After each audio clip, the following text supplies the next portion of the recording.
Hello friends, good morning. Direct indirect स्पीचની અંદર આપણે વિધાન, પ્રશ્નાર્થ, આજ્ઞાર્થ, ઉદ્ગાર, લેટસ્વા, સુભેદા સૂચક તમામ વાક્યોનો આપણે અભ્યાસ કર્યો। મિક્સ વાક્યો પણ આપણે 2 દિવસ પ્રેક્ટિસ કરી। હવે આજે આપણે ફકરા રૂપે 2 વ્યક્તિઓનો સંવાદ શીખવા માટે જઈ રહ્યા છીએ। 9મા ધોરણની અંદર આપણે આના વિશે માહિતી તો લખેલી છે, પણ ફરી થોડીક યાદ કરી લઈએ કે સૌથી પહેલાં બોલનાર કેવું વાક્ય બોલે છે, બોલનાર કોણ છે, સાંભળનાર કોણ છે અને બોલનારનું વાક્ય કેવું છે એ વસ્તુનું ધ્યાન રાખવાનું છે। બરાબર? तो कि भाई where are you going sister said Chintan. तो आ वाक्य कौन बोल्यू? चिंतन। कोने कहे छे? चैताली। कोने पूछे छे? चैताली ने। तो चिंतन बोले छे, चैताली सांभळे छे। केवुं वाक्य? प्रश्नार्थ। चालो तो पहलू वाक्य आपणे बनावीए प्रश्नार्थ वाक्यनी रीते। सौथी पहला शुं लखवानुं प्रश्नार्थ वाक्यमां? बोलनार। तो चिंतन, बराबर ध्यान आपजो। केवुं वाक्य छे मित्रों? प्रश्नार्थ। तो शुं मूकवानुं? आस्क्ड। कोण सांभळे छे? चैताली।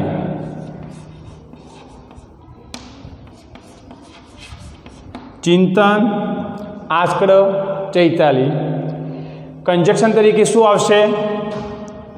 वेर। कंजक्शन तरीके वेर। टू बे प्रश्नार्थ होत तो इफ, WH है तो वेर। ओके। हवे प्रश्नार्थનું विधान करीशुं। तो विधान थशे यू आर। शुं विधान थशे? You are. यू एटले सांभळनार प्रमाणे, सांभळनार चैताली एटले छोकरी छे तो सी अने इजનું थशे watch. Where she watch going. Okay. एक सेंटेन्स पती गयुं। हवे चैताली शुं करे छे? रिप्लाय आपे छे, प्रश्ननो जवाब आपे छे। प्रश्ननो जवाब विधान वाक्य कहेवाय। एटले विधानमां आपणे ज्यारे सेंटेन्स बनावता हता त्यारे टोल्ड मूकता हता, पण ज्यारे आवो संवाद इनडायरेक्टमां रूपांतर करता होईए त्यारे प्रश्ननो जवाब अपातो होय तो टोल्ड न लखता रिप्लाइड लखवानुं। शुं लखवुं पड़शे आपणे? रिप्लाइड। तो कोण जवाब आपे छे? चैताली।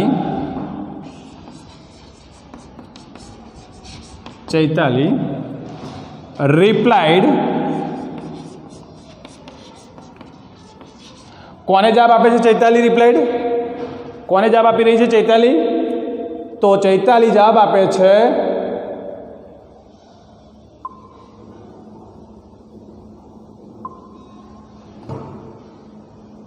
चैताली जवाब कोने आपे छे? सी वॉच।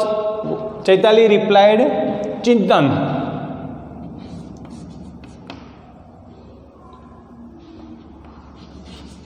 चैताली कोने जवाब आपी रही छे? चिंतन ने। चैताली रिप्लाइड चिंतन। कंजक्शन तरीके डेट। बराबर। हवे आ वाक्य अधूरू छे।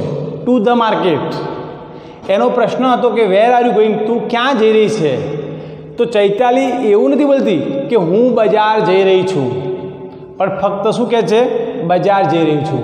तो आवा अधूरा प्रश्ननो जवाब आपणे पूरा वाक्यमां उपरना प्रश्नना आधारे आपवानो रहेशे। तो हवे टू द मार्केट खरुं, पण एम कहे छे कि हूँ बजार जई रही छूं। तो उपरना प्रश्न प्रमाणे आपणे she was going to the market.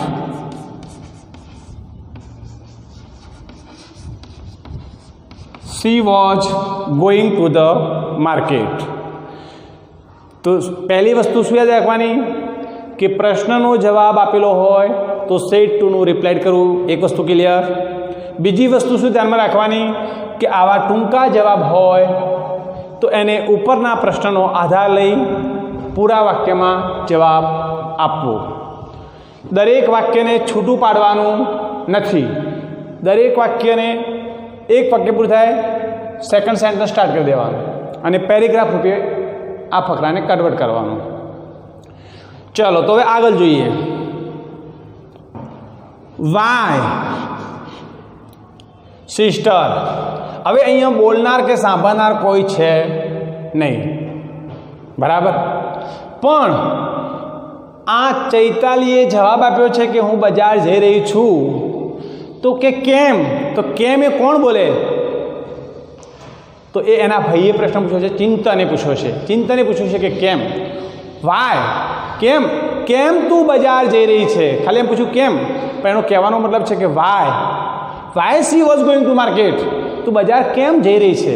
તો અહીંયા ભલે વાય રહ્યું, પરંતુ એને પૂરા વાક્યમાં એવી રીતે રૂપાંતર થાય કે તું બજારમાં કેમ જઈ રહી છે.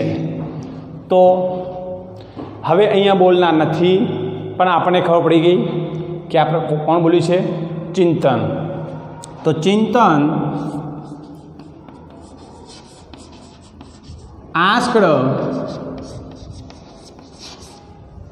ચિંતન asked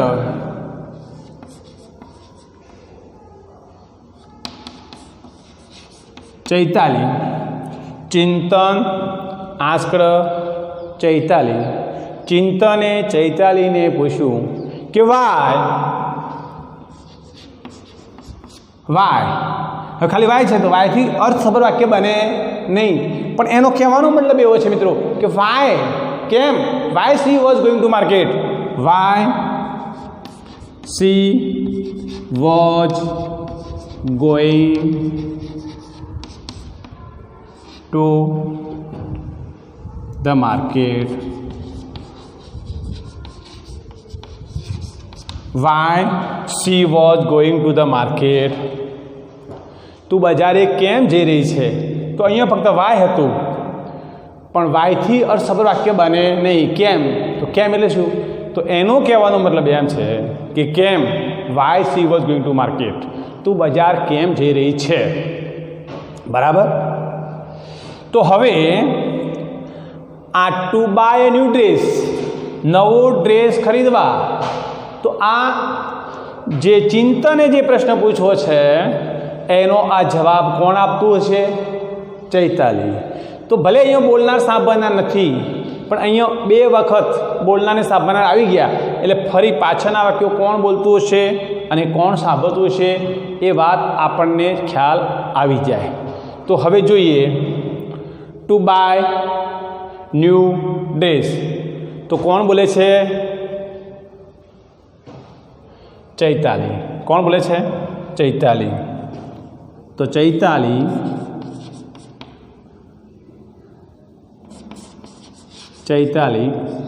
replied Chintan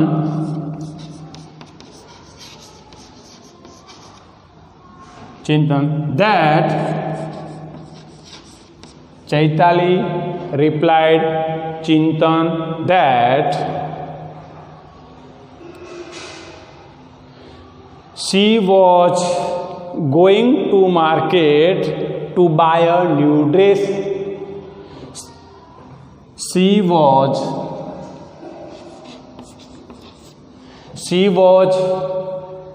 going to market. She was going to market. She was going to the market. She was going to the market. She was going to the market to buy new dress.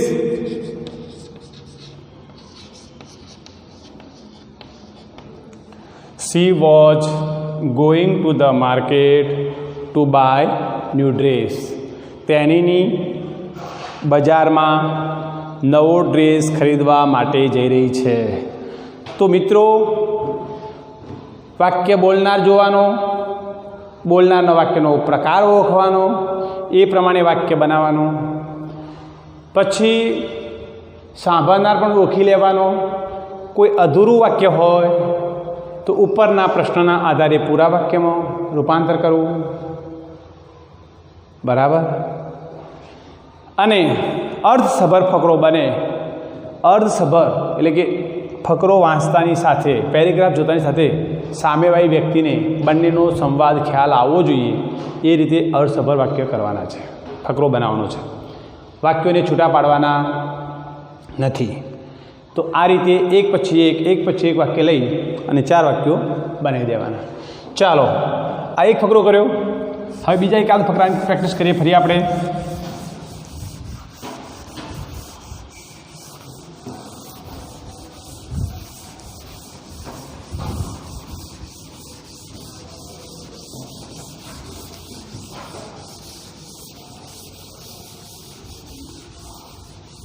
ચાલો ધ્યાન આપીશું મિત્રો.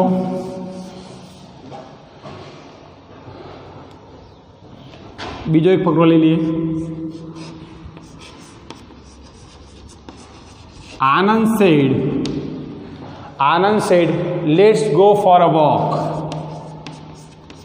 Let's go for a walk. હવે Mihir said, ફકરાને બરાબર ધ્યાન આપવાનું. Where shall we go? Where shall we go? Anand said, we will go to a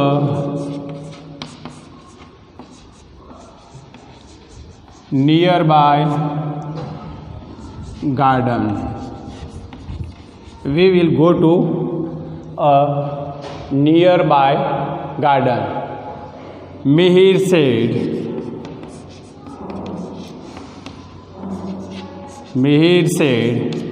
what a great idea. What a great idea. બરાબર ધ્યાન આપીશું મિત્રો. જે વિદ્યાર્થીઓ વાક્યોની પ્રેક્ટિસ કરે છે નિયમિત, એમને જ ખ્યાલ આવશે. જો વાક્યની પ્રેક્ટિસ બરાબર નહીં હોય તો મિત્રો ખ્યાલ નહીં આવે. એટલે વાક્યો જેના પણ હજી કાચા છે એ વાક્યોની પ્રેક્ટિસ કરો તો જ ફકરા કન્વર્ટ કરતો ફાવી જશે. આમાં કોઈ ગભરાવાની જરૂર નથી. એકદમ સિમ્પલ. આ બોલે છે, આ સાંભળે છે. આ બોલે તો આનંદ સાંભળે. આમ કોણ બોલે છે, કોણ સાંભળનાર છે એ પહેલાં જાણી લેવાનું. ત્યારબાદ બોલનાર કેવું વાક્ય બોલે છે, પેલા આપણે જે 6 પ્રકાર શીખ્યા છીએ એમાંથી જે પ્રકારનું વાક્ય હોય એ પ્રમાણે તમારે વાક્ય કન્વર્ટ કરવાનું. ચાલો તો ધ્યાન આપો. પહેલું વાક્ય કોણ બોલે છે? Anand. Anand said let's go for a walk. તો અહીંયા આનંદ લેટવાળું વાક્ય બોલ્યો છે. હવે લેટ્સવાળા વાક્યના 2 પ્રકાર હતા. એક લેટ રજા માગવા માટે, સેકન્ડ લેટ દરખાસ્ત મૂકવા માટે. તો મિત્રો અહીંયા લેટ કયું છે એ પહેલાં તમે નક્કી કરો. અહીંયા આનંદ કોઈ રજા માગતો નથી, પણ આનંદ દરખાસ્ત મૂક્યો છે કે ચાલો આપણે ચાલવા માટે જઈએ. તો આનંદ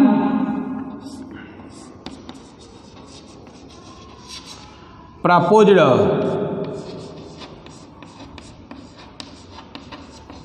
અથવા આનંદ પ્રપોઝડ અથવા તો આનંદ સજેસ્ટેડ. કોને કહે છે? બોલનાર આવી ગયો, પ્રપોઝ આવી ગયું. સાંભળનાર કોણ? Mihir. Anand proposed Mihir that. Anand proposed Mihir that let's go for a walk. તો દે શુડ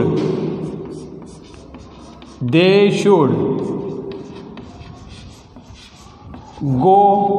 લેટ્સનું શું કરી દેવાનું? પ્રપોઝડ એટલે કે દરખાસ્ત હોય તો શું બનાવી દેવાનું? They should go for a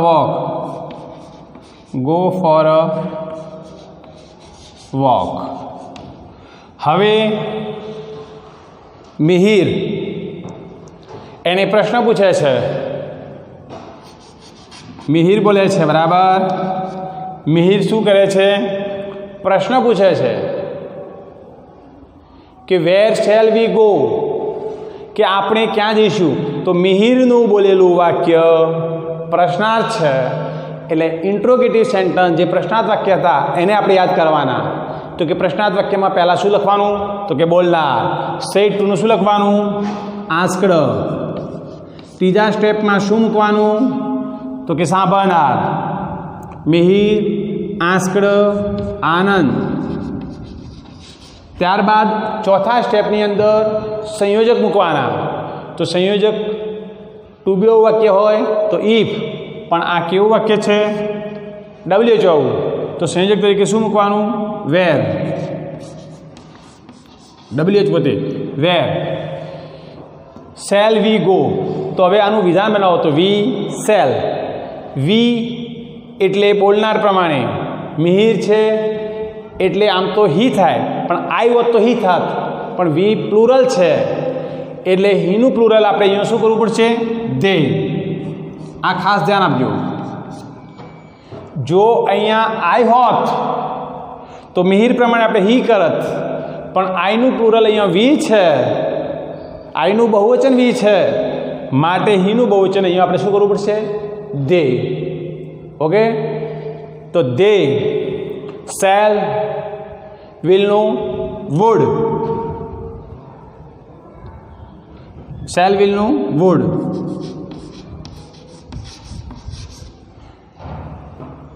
wear they would go. Where they would go, તેઓ ક્યાં જશે? આ પ્રશ્ન કોને પૂછ્યો છે? મિહિરે.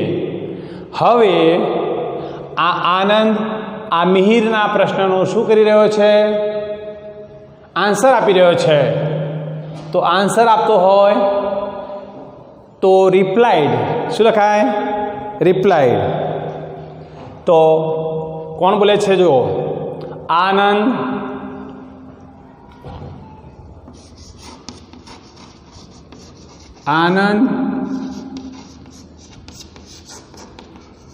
રિપ્લાઇડ. આનંદ રિપ્લાઇડ કોને જવાબ આપે છે? મિહિરને. તો Anand replied Mihir that. Anand replied Mihir that. ફરી જુઓ, વી આવ્યું. વી એટલે પહેલો પુરુષ, અને પહેલો પુરુષ એટલે બોલનાર પ્રમાણે. પણ અગાઉ કહ્યું એમ કે આઈ હોય તો આનંદ પ્રમાણે હી કરવાનું, પણ આઈ નથી, વી છે. વી એ આઈનું પ્લુરલ છે, તો અહીંયા હીનું પ્લુરલ બહુવચન દે થાય, એટલે અહીંયા પણ શું કરવું પડશે? દે. દે વિલનું થશે would. That they would go to. They would go to a nearby garden. They would go to a nearby garden. તો આનંદે મિહિરના પ્રશ્નનો જવાબ આપ્યો હતો, એટલે જવાબ આપ્યો એટલે આપણે સેડ ટુનું શું કર્યું છે? રિપ્લાય. બરાબર. 3 વાક્યો પૂર્ણ થાય છે. હવે ચોથું વાક્ય લઈએ. Mihir said what a great idea. તો આ મિહિર જે વાક્ય બોલે છે મિત્રો, એ કેવું વાક્ય છે? ઉદ્ગાર, એક્સક્લેમેટરી સેન્ટન્સ, પ્રશ્નાર્થ નથી. ખાસ ધ્યાન આપજો. ઘણા વિદ્યાર્થી વોટ ને હાઉ આવા એક્સક્લેમેટરી સેન્ટન્સને પ્રશ્નાર્થ પણ ગણી લે છે. તો પ્રશ્નાર્થ નથી આ વાક્ય. કેવું વાક્ય છે? ઉદ્ગાર. ચલો, ઉદ્ગાર વાક્યને ઇનડાયરેક્ટમાં ફેરવવા માટે આપણે શું શું કરતા હતા યાદ કરો. તો ફર્સ્ટ સ્ટેપ હતું બોલનાર સેડ ટુનું એક્સક્લેમ્ડ વિથ કરીને એનો ભાવ, જેવો ભાવ હોય એ પ્રમાણે. આનંદનો ભાવ હોય તો એક્સક્લેમ્ડ વિથ જોય. દુઃખનો ભાવ હોય તો એક્સક્લેમ્ડ વિથ સોરો. અણગમાનો ભાવ હોય તો એક્સક્લેમ્ડ વિથ ડિસગસ્ટ. આશ્ચર્યનો ભાવ હોય તો એક્સક્લેમ્ડ વિથ સરપ્રાઇઝડ. આમ બોલનારના વાક્યનો જેવો ભાવ છે એ પ્રમાણે એક્સક્લેમ્ડ વિથ કરી અને ભાવ વ્યક્ત કરવાનો. ત્યારબાદ થર્ડ સ્ટેપમાં લિસનર એટલે કે સાંભળનાર મૂકવાનો. અને ફોર્થ સ્ટેપ, ચોથા સ્ટેપની અંદર સંયોજક તરીકે ધેટ આવે છે. શું આવે છે? ધેટ. ઉદ્ગાર વાક્યમાં સંયોજક ધેટ આવે છે. ધેટ મૂક્યા પછી જેવી રીતે પ્રશ્નાર્થનું વિધાન બનાવતા હતા એવી જ રીતે ઉદ્ગાર વાક્યને પણ વિધાનમાં કન્વર્ટ કરવું પડશે, વિધાનમાં રૂપાંતર કરવું પડશે. અને પછી વિધાનમાં રૂપાંતર કર્યા બાદ વિધાન પ્રમાણેના ફેરફારો કરવાના રહેશે. વિધાન પ્રમાણેના ફેરફારો એટલે કે સર્વનામમાં થતા ફેરફાર, વાક્યના કામમાં થતા ફેરફાર અને નજીકતા દર્શક શબ્દોનું દૂરતા દર્શક શબ્દોમાં રૂપાંતર. ચાલો, તો હવે પહેલાં વોટ અ ગ્રેટ આઈડિયા, આનું વિધાન કરો તમે મગજમાં, યાદ કરો. What a great idea. હવે આ વાક્યની અંદર વાક્યના અંતે કર્તા અને ટુ બી છે નહીં. તો કર્તા અને ટુ બી ન હોય તો વાક્યને વિધાન બનાવતી વખતે આપણે વાક્યના અર્થ પ્રમાણે કર્તા અને ટુ બી વાપરવા પડે. જેવી રીતે કે કોઈ છોકરાની વાત હોય કે વોટ અ ક્લેવર બોય, તો he is very clever boy. કોઈ છોકરીની વાત હોય કે વોટ અ ક્લેવર ગર્લ, તો she is a clever girl. અને કોઈ વસ્તુની વાત હોય, નિર્જીવ વસ્તુ કહી શકાય એવી, તો ઇટ ઇઝ. આમ હી ઇઝ, સી ઇઝ કે ઇટ ઇઝ વાક્ય પ્રમાણે મૂકી વેરી શબ્દ ઉમેરી અને વાક્યને વિધાનમાં કન્વર્ટ કરવાનું. તો જોઈએ, વોટ અ ગ્રેટ આઈડિયા, તો it is a very great idea, it is a really great idea, it is a indeed great idea. તો ઇન્ડીડ, રિયલી, વેરી જેવા શબ્દો વાક્યના અર્થસભર બને અથવા તો વાક્યમાં અર્થસભર થાય એવા શબ્દો અંદર તમારે ઉમેરવા પડશે. તો હવે આ વાક્યને વિધાન બનાવો પહેલાં. તો વોટ અ ગ્રેટ આઈડિયા, તો it is a really great idea, કે ખરેખર બહુ બેસ્ટ વિચાર છે. અને આવું વ્યક્તિ જ્યારે વાત રજૂ કરતો હોય કે બહુ બેસ્ટ આઈડિયા છે, તો એ સમયે એની અંદર કોઈ દુઃખનો ભાવ ના હોય મિત્રો, પણ કેવો ભાવ હોય? આનંદનો ભાવ હોય. તો exclaimed with Joy, exclaimed with surprised એવું તમે મૂકી શકો છો. ચાલો ધ્યાન આપો. તો મિહિર, સૌથી પહેલાં બોલના લખો, Mihir exclaimed, Mihir exclaimed with joy that, Mihir exclaimed with joy that, exclaimed with joy to આનંદ લખવું તો લખી શકાય, ન લખો તો પણ ચાલશે, બરાબર. exclaimed with joy that. અને વિધાન આપણે મગજમાં હમણાં કર્યું હતું કે it is a really great idea, તો ઇટ ઇજનું વોઝ અ રિયલી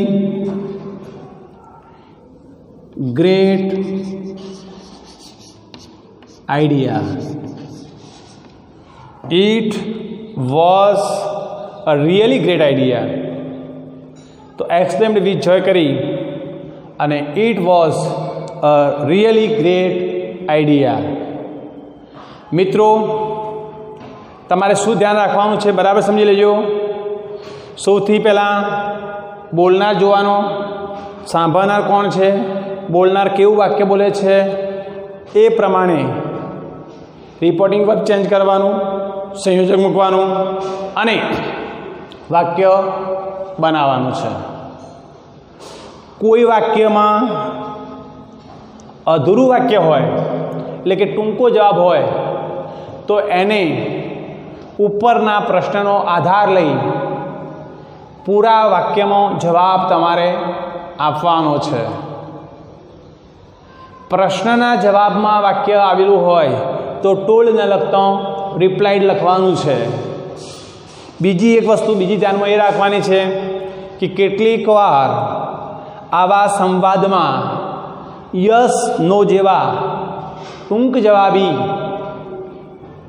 આપેલા હોય માત્ર યસ તો રિપ્લાઇડ પોઝિટિવલી, નોમાં જવાબ આપેલો હોય તો રિપ્લાઇડ નેગેટિવલી એવા શબ્દો વાપરી અને યસ નો એ વાક્યમાંથી નીકળી જાય છે.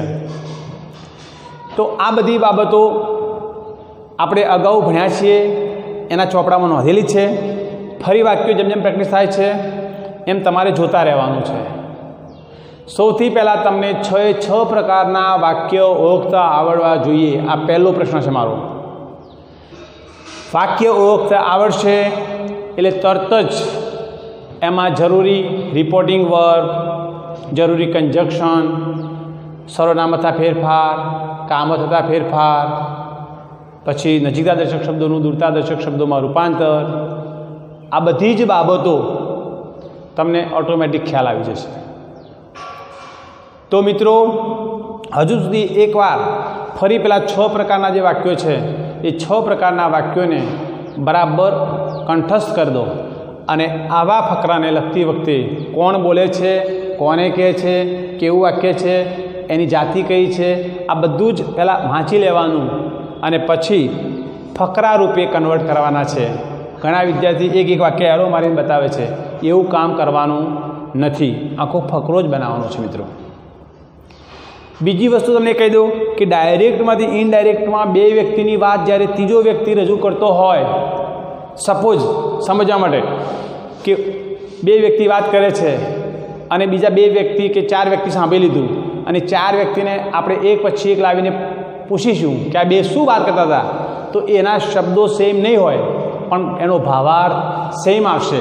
એટલે ડાયરેક્ટ ઇનડાયરેક્ટ સ્પીચ એવી વસ્તુ છે કે એમાં થોડાક શબ્દો આગા પાછા થાય તો એનાથી કોઈ ફેર પડતો નથી, પરંતુ એનો જે ભાવાર્થ છે, એનો જે હેતુ છે એ બદલાવો જોઈએ નહીં. તો આ પ્રમાણે ધ્યાન રાખશું. ફરી આપણે નેક્સ્ટ લેક્ચરમાં થોડાક ફકરાની પ્રેક્ટિસ કરાવીશું એટલે જેથી કરીને તમને કોઈ તકલીફ પડશે નહીં. Thank you.